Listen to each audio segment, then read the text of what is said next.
Poursuivons notre lecture biblique par la lettre aux Colossiens. Nous la retrouvons dans les lettres de saint Paul, entre celles qui précèdent, la lettre aux Philippiens et puis la première lettre aux Thessaloniciens. La lettre aux Colossiens, elle est probablement datée, alors là aussi, il peut y avoir beaucoup de choses, mais vers, soit en tout cas, lettre de Paul en captivité antérieure à 60. Donc la ville, comme souvent, les lettres sont adressées à des personnes ou à des communautés. Là, c'est une communauté. La lettre aux Colossiens, donc la communauté de Colosse qui est entre Éphèse et Iconium, donc en Phrygie, en Asie mineure, l'actuelle Turquie. C'est une communauté en crise. Souvent, d'ailleurs, les lettres sont toujours à resituer, même si, bien sûr, elles ont une portée bien au-delà du contexte. Mais les resituer dans leur contexte montre que le contexte dans lequel la lettre a été écrite peut se transposer dans d'autres contextes. Là, c'est celle d'un contexte où, vous voyez au chapitre 2, verset 8, saint Paul dénonce une philosophie vide et trompeuse.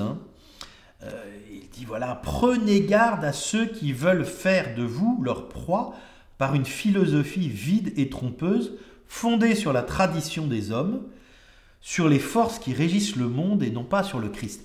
C'est intéressant ça, il y a quelque chose bien sûr de l'actualité, on pourrait retrouver à quoi ça correspond, ces philosophies vides et trompeuses, mais on peut retrouver aussi au XXe siècle, au XXIe siècle même, de ces philosophies basées sur les forces du monde, les énergies, les choses comme ça, toute une partie un peu, on dirait Nouvel Âge, ésotérique, qui séduisent, où on dilue finalement sa foi dans une espèce de pensée un petit peu large et consensuelle que saint Paul appelle déjà la philosophie vide et trompeuse, qui est des forces dans le cosmos, etc., certainement, des ondes, tout ce que l'on veut, certes, mais cela n'enlève rien au fait que c'est Dieu qui est maître et souverain de l'univers, qu'il en est le créateur et Jésus-Christ le sauveur. Et tout s'organise à partir de là. Et on voit que ces tentations, finalement, elles sont toujours à l'œuvre, et rappellent, bien sûr, la primauté du Christ sur toute la création. Si on rentre un petit peu plus dans le détail, là aussi, j'ai fait un plan un peu plus détaillé. On retrouve une adresse, Paul, apôtre de Jésus-Christ, comme on retrouve souvent, et Timothée, il associe Timothée, aux frères sanctifiés par la foi qui habitent Colosse. Avec la lettre aux Colossiens, l'adresse dit tout. Et puis une action de grâce et prière. Nous rendons grâce à Dieu en priant pour vous à tout moment. C'est beau aussi de voir comment il y a d'abord une action de grâce et puis qui va suivre, à partir du verset 13, on le voit dans la mise en page souvent des Bibles d'ailleurs, cet hymne christologique.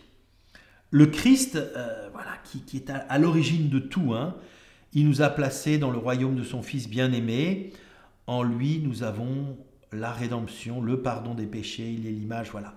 C'est un hymne christologique qui pouvait être vraiment des textes très anciens qui circulaient dans les communautés et que saint Paul montre là en début de sa lettre pour resituer tout sur le Christ. Avant justement de dénoncer... et c'est bien le sens de la mission, de dénoncer après tout ce qui risque de fausser ce message, en particulier ces philosophies vides et trompeuses dont je parlais.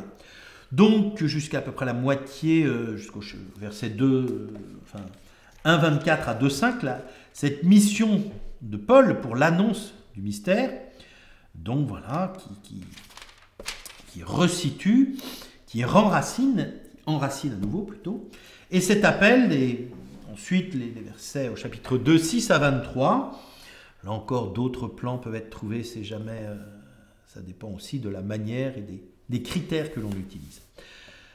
Une invitation, une exhortation, comme on trouve souvent chez saint Paul, à être fidèle à la foi reçue, en particulier face aux faux docteurs, face aux mensonges. Il y a très souvent cette invitation à exercer un vrai discernement, et ce vrai discernement, il ramène toujours au Christ. Mettez donc votre vie dans le Christ Jésus, tel que vous l'avez reçu. Et c'est cette formule qu'on retrouve souvent, notamment, c'est un des thèmes, je crois, Journée mondiale de jeunesse, soyez enracinés, édifiés en lui, restez fermes dans la foi comme on vous l'a enseigné. On voit que dans ces communautés où il y a eu ce premier passage, cette annonce fondamentale de la foi, très vite il va y avoir des tentations. On va voir tout au long finalement de l'histoire de l'Église, il va y avoir un peu de ces faux docteurs, des gens qui prêchent autre chose, etc. Et finalement, dans ces lettres de Saint Paul, il y aura toujours le message nécessaire pour revenir à la vraie foi, c'est-à-dire revenir à l'essentiel et au Christ. Vivre, bien sûr, dans la lumière du Christ ressuscité. Ce comportement de l'homme nouveau, faites donc mourir en vous ce qui n'appartient qu'à la terre. Et là, il fait toute la liste finalement de ces comportements païens qui risquent d'imprégner la vie du chrétien. La vie du chrétien, c'est une vie sous le regard de Dieu, une vie dans la lumière, une vie qui témoigne de son attachement au Christ. Et puis les derniers versets au chapitre 4 qui sont des recommandations et puis quelques salutations personnelles.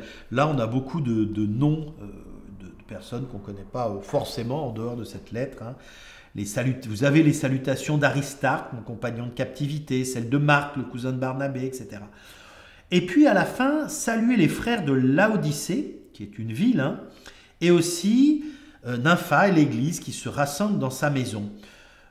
Et quand on aura lu cette lettre chez vous, faites-en sorte qu'on la lise aussi dans l'église de Laodicée. Cet appel, d'ailleurs, dans la lettre des Colossiens, à lire cette lettre à l'église de Laodicée, a amené souvent les commentateurs, enfin les exégètes, à se dire qu'il y avait une lettre aux Laodicéens qui aurait été à l'église de Laodicée, qui aurait été perdue, en tout cas qui aurait été inclus dans cette lettre probablement. En tout cas, voilà le texte tel que nous l'avons. Ces villes, Laodicée en tout cas, ça doit vous dire quelque chose dans le livre de l'Apocalypse, comme ces villes d'Asie mineure qui composent les 7 églises. Voilà aussi l'ambiance, le contexte dans lequel Paul écrit cette lettre aux Colossiens.